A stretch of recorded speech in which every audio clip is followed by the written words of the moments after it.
بسم اللہ الرحمن الرحیم۔ السلام علیکم۔ تاریخ گواہ ہے کہ کسی فوج کا دوسری فوج کو مغلوب کرنے میں ایک کردار اس دور کی ایڈوانس ٹیکنالوجی ہوتی ہے۔ جیسے محمد بن قاسم نے جب دیول پر حملہ کیا تو مسلمانوں کے پاس منجنیق جیسا مؤثر ہتھیار تھا جس کا اس کے مخالفین کے پاس کوئی توڑ نہیں تھا۔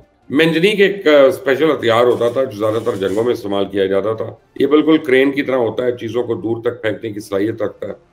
آپ نے ہسٹوریکل فکشن موویز جو ہیں ان میں دیکھا ہوگا کہ ایک ہتھیار کے ذریعے آگ کے گولے دور کھڑی فوج کے اوپر پھینکے جاتے ہیں۔ بہرحال کچھ تاریخی روایات تو یہ بھی ملی ہیں کہ نمرود نے جب حضرت ابراہیم علیہ السلام کو آگ میں پھینکنے کی کوشش کی تو بڑی مشکل آئی، تو پھر نمرود کے سپاہیوں نے منجنیق کے ذریعے ان کو آگ کے اندر اچھالا تھا۔ لیکن اب اس بات کو سینکڑوں سال ہو چکے ہیں۔ آج کے دور میں سائنس بڑی ترقی کر چکی ہے۔ میزائل ٹیکنالوجی جو ہے اس میں جدت آنے کے بعد وہ جنگ جو دور جا کر لڑی جاتی تھی وہ اب اپنے ملک میں کسی کمرے میں بیٹھ کے لڑی جاتی ہے۔ بس آپ نے میزائل کا بٹن دبایا اور وہ مشن پہ روانہ ہو گیا۔ کہیں دشمن کے جہازوں کو نشانہ بنانا ہوتا ہے، کہیں اس کے علاقے کو نیست و نابود کرنا ہوتا ہے۔ تو میزائل ٹیکنالوجی یہ سب کچھ اکمپلش کر سکتی ہے۔ مغرب میں جوہری ریاستیں اپنے ہتھیاروں کے نظام کو اپنی سہولت کے لیے یا تو کوڈ دے دیتی ہیں، جیسے B-61 ہے، امریکہ کے ایٹامک بم کا نام ہے، یا پھر اس ریویشن یوز کرتے ہیں جیسے کہ THAAD کا مطلب ہے terminal high altitude year defence. کہا جاتا ہے یہ وہ سائٹ ہے جو وسطی جنوبی کوریا کے دیہی علاقے میں امریکہ نے قائم کی ہے، لیکن ایسا بہرحال صرف مغربی ممالک میں ہوتا ہے۔ جنوبی ایشیا کی بات کریں تو یہاں کے دو جوہری ممالک پاکستان اور انڈیا نے اپنے اسٹریٹجک ہتھیاروں کے نام خطے کے مذہبی، تاریخی اور ثقافتی تناظر سے جوڑے ہوئے ہیں۔ مذہب یا ثقافت یہ برصغیر میں رہنے والوں کی قومی شناخت میں مرکزی کردار ادا کرتے ہیں۔ مذہبی یا ثقافتی ہتھیاروں کو نام دینے سے سیاسی اور فوجی اشرافیہ کو ملک میں مقبولیت بھی ملتی ہے، ان کے جذبوں میں بھی اضافہ ہوتا ہے اور اداروں سے لوگوں کی لگن بڑھ جاتی ہے۔ ہتھیاروں کے نام خود دو طرفہ تعلقات کو کشیدہ نہیں کرتے، لیکن اس سے لوگوں کی ذہن سازی ضرور ہوتی ہے۔ میڈیا کی جانب سے عوامی گفتگو میں ان ناموں کی تشہیر سے ایک جنگی جنون آتا ہے جو ریاست کے اپنے مفادات کے ساتھ ہوتا ہے، جو خطے میں ہتھیاروں کی دوڑ کو برقرار بھی رکھ سکتی ہے۔ ہندوستان اور پاکستان کے جوہری ہتھیاروں کے نام جنوبی ایشیا کے غیر مستحکم خطے کے تصور کو بڑھاتے بھی ہیں۔ حالانکہ جوہری ہتھیاروں کے نام کو ایک طاقتور روک تھام کے طور پہ کام کرنا چاہیے، نہ کہ طنز، غضب اور خوف کے جذبات کو روج دینے کے لیے۔ پاکستان کے میزائل اسلحے کے زیادہ تر نام جو ہیں فتح کے تاریخی اور اسلامی حوالوں کی طرف اشارہ کرتے ہیں، جو پاکستان کی جارحانہ یا دفاعی انداز کو وضع کرنے کے لیے حکمت عملی کے انتخاب کو ظاہر کرتے ہیں۔ مثلاً جو ہمارے انیشل میزائل سے ان کے نام جو ہیں اپنی تاریخی اور مذہبی وابستگی کے ذریعے جارحانہ عزائم بیان کرتی ہیں۔ پاکستان کے میزائل سیریز کے لیے نام حطف 1992 کو ہی دیکھ لیں، یعنی یہ 1992 میں بنا، اس کا مطلب ہے موت۔ یہ نام محمد صلی اللہ علیہ وسلم کی تلوار کا نام ہے اور اس بات کا اشارہ ہے کہ پاکستان کی خود مختاری کے خلاف ورزی کرنے کی کوئی بھی کوشش کی جائے تو اس کو آنی ہاتھوں سے نمٹا جائے گا۔ اسی طرح رعد 2007 میں آیا، اس کا مطلب ہے گرج نام، گرج۔ یہ عذاب الہی کے اسلامی تصور کی علامت ہے۔ الخالد ٹینک یہ ایک مسلمان کمانڈر خالد بن ولید کے نام پہ رکھا گیا جو اپنی زندگی میں ناقابل شکست رہے، اور یہ اس بات کا یقین ہے کہ انشاءاللہ پاکستان بھی ہمیشہ ناقابل شکست رہے گا۔ ضرب عضب آپ سمجھیں، اس کا مطلب حملہ کرنا ہے۔ فتح دوم جو ہے اس کا مطلب فاتح ہے، بڑا سمپل ہے۔ پاکستان کی میزائل ڈیولپمنٹ کو جارحانہ حکمت عملی کے طور پہ پیش کرنے کی ایک شعوری کوشش ہے۔ میزائلز کے متعدد نام پاکستان کے بھارت پہ مبنی نقطہ نظر کی علامت اور قومی فخر کو جنم دیتے ہیں، اور اس کے ساتھ ساتھ پاکستان کی ثابت قدمی کی طرف اشارہ کرتے ہیں، جیسے غوری ہے، غزنوی ہے، ابدالی ہے، تیمور ہے۔ یہ سارے جو میزائلز ہیں انفرادی طور پہ مسلم حکمرانوں کے نام پہ رکھے گئے جنہوں نے قرون وسطیٰ کے ہندوستان میں ہندو حکمرانوں کو شکست دی، بلکہ شکست فاش دی۔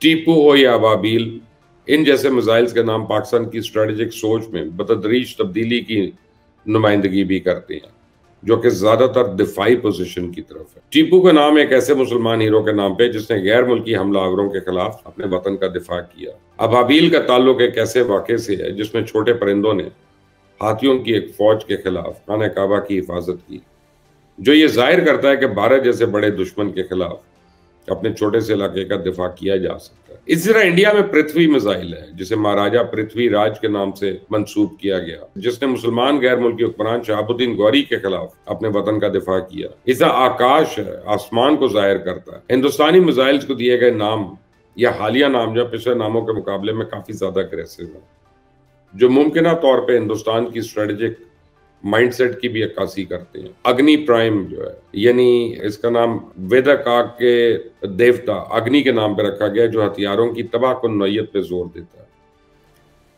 پرلے تباہی کو ظاہر کرتا ہے، اور ترشول ہندوؤں کے خدا شیوا سے منسلک تین دھاری ایک نیزہ ہے، جو ترشول یعنی وہ ہندوؤں میں کافی اہم سمجھا جاتا ہے۔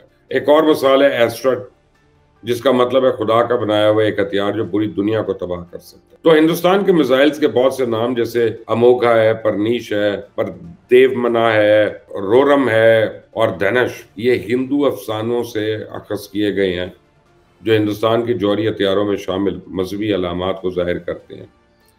ہندو اور اسلامی مذہبی تاریخ میں جڑے یہ نام علامات غزوہ ہند اور اکھنڈ بھارت یا عظیم ہندوستان جیسے تصورات کو تقویت بھی دیتا ہے۔ 2019 میں پلوامہ حملے کے بعد فوجی کارروائیاں اس بات کی نشاندہی کرتے ہیں کہ بھارت ایک ابھرتی ہوئی عالمی طاقت کے طور پہ اپنے آپ کو مضبوط کر رہا ہے، جس کی وجہ سے سیکولر بھارت سے ہندو بھارت کی طرف وہ منتقل ہو رہا ہے۔ میزائل سازی کی طرف جنوبی ایشیا کے ملک جو ہیں ان کا جانا اس بات کو ظاہر کرتا ہے کہ جنگی جہازوں کو جو اڈوں پہ مرکوز ہوتے ہیں بآسانی تباہ یا نکارہ کیا جا سکتا ہے، اور اس میں کوئی نہ کوئی، آپ یہ سمجھیں، آپ کا پائلٹ کی بھی جان جاتی ہے۔ میزائل ٹیکنالوجی کی اگر بات کریں تو بغیر پائلٹ کے گائیڈڈ ہتھیاروں کی ترسیل کا راستہ جو میزائل ٹیکنالوجی پیش کرتی ہے یقیناً زیادہ فائدہ مند ہے۔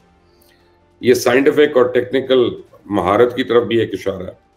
پاکستان اپنی رینج، پے لوڈ کی صلاحیت اور رہنمائی کے نظام کو اپ گریڈ کر کے زمینی اور سمندر سے لانچ کی جانے والی میزائل ٹیکنالوجی کو فعال طور پہ تیار اور بہتر بنا رہا ہے تاکہ انڈیا کا بھرپور مقابلہ ہو۔ ابابیل ایک 3 مرحلوں والا ٹھوس ایندھن والا میزائل ہے، جس کے بارے میں پاکستان کا دعویٰ ہے کہ یہ MIRVs لے جا سکتا ہے۔ MIRV ٹیکنالوجی جو ہے 6 جوہری صلاحیت رکھنے والے ممالک نے تیار کی ہے: امریکہ، برطانیہ، فرانس، چائنا، رشیا اور پاکستان۔ اب بھارت شاید اس میں 7واں اضافہ ہے۔ اس میں کئی وار ہیڈز ہوتے ہیں جو ایک مختلف ہدف کو نشانہ بنانے کی صلاحیت رکھتے ہیں۔ پاکستان بھارت کے بحری جہاز اور آبدوزوں سے لانچ کیے جانے والے جوہری صلاحیت کے حامل بیلسٹک میزائلز کے جواب میں اپنے سمندر میں موجود میزائلز کو بہتر طریقے سے تیار کر رہا ہے۔ اصل میں امریکہ چائنا کی ابھرتی ہوئی معاشی طاقت سے پریشان ہے، اس لیے وہ چائنا کے مقابلے میں بھارت کو ذرا کھڑا کرنے کی کوشش کر رہا ہے۔ اور اس خطے میں بھارت اور افغانستان 2 ایسے ممالک ہیں جو امریکہ چائنا کے مفادات کے خلاف کام کر سکتے ہیں۔ خطے کے لیے ایک بہت بڑا شگون ہے، جبکہ پاکستان کی عسکری پالیسی وہ آئی تھنک انڈیا سینٹرک ہے۔ اگر بھارت کے پاس 200 خطرناک ہتھیار ہیں تو پاکستان کے پاس کم از کم 125 ضرور ہوں گے۔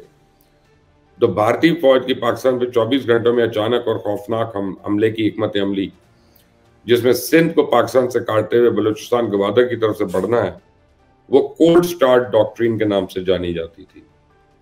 اس کے جواب میں پاکستان کی پالیسی فل سپیکٹرم ڈیٹرنس کے نام سے سامنے آئی۔ سادہ الفاظ میں پاکستان آرمی کے جنگی منصوبوں میں چھوٹے چھوٹے جوہری ہتھیار موجود ہوں گے۔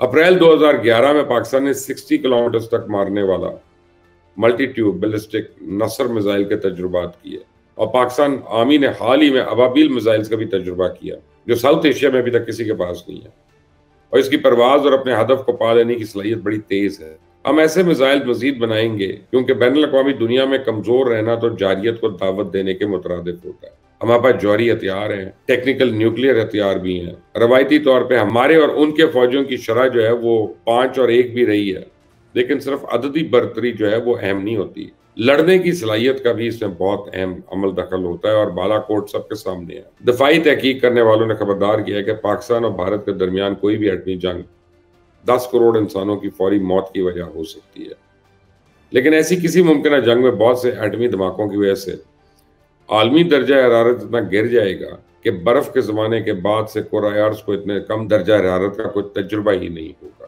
تو دنیا کو وسیع تر پیمانے پہ امن کی ضرورت ہے، اور بھارت کو چاہیے کہ وہ اپنی اسلحے کی دوڑ جو ہے اس کو کم کرے، تاکہ ہم تو اپنے دفاعی موڈ میں ہیں، ہم تو اگریسو موڈ میں ہیں ہی نہیں، ہم تو ڈیفینسو موڈ میں ہیں، تو ہم بھی خود کم کر لیں گے تاکہ خطے میں لوگوں کی فاقہ حالی، بدحالی، تعلیم، علاج، معالجہ، ان چیزوں پہ زیادہ پیسہ خرچ ہو۔